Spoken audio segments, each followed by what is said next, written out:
I argue, and I really mean this, Islam is a religion of commerce. The Prophet ﷺ, when you think about why was he a merchant? Why did God make him a merchant?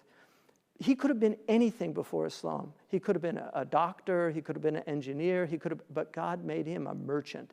And I really contemplated this a lot, and I came to the conclusion that the single most beneficial human being in the world is a merchant. Everything that you see, everything that we're doing right now is based on commerce. Everything, the glasses you're looking through, the clothes you're wearing, the television you're watching, the cameras that are facing, it's all commerce. We need fuqaha every once in a while. We need doctors every once in a while. We need merchants every single day of our life. And that's why it's so important. The Prophet ﷺ said, "At-tajir as-saduq al-amin ma'a an-nabiyyin wa siddiqin wa shuhada." Look at the maqam of an honest merchant. They're with prophets.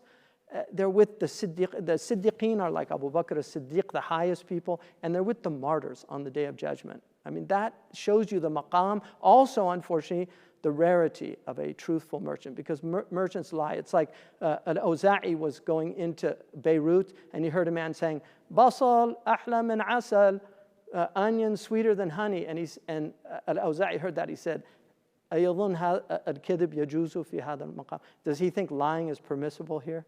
Like there's not onion sweeter than honey. But that's called advertising, right?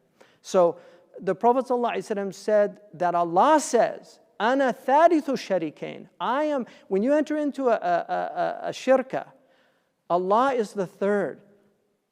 Is amazing. مَا لَمْ يَخُنْ أَحَدُهُمَا صَاحِبُهُ, as long as one doesn't betray the other. فَإِذَا خَانُهُ خَرَجْتُ مِنْ بَيْنِهِمَا. But if one of them is treacherous, and Allah says in the Quran that many of the khulata, the people that go into commerce together, they're oppressive to one another. إِلَّا الَّذِينَ آمَنُوا وَعَمِلُوا الصَّالِحَاتِ, except those who believe and do good deeds. وَقَلِيلٌ مَا هُمْ, and how few they are. That's the tajir as-sadiq.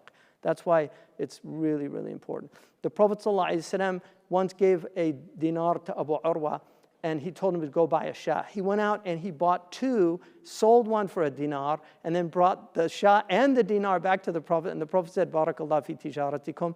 That man, they said, he could sell dust after that. He had so much barakah. The Prophet took the dinar and gave it in charity.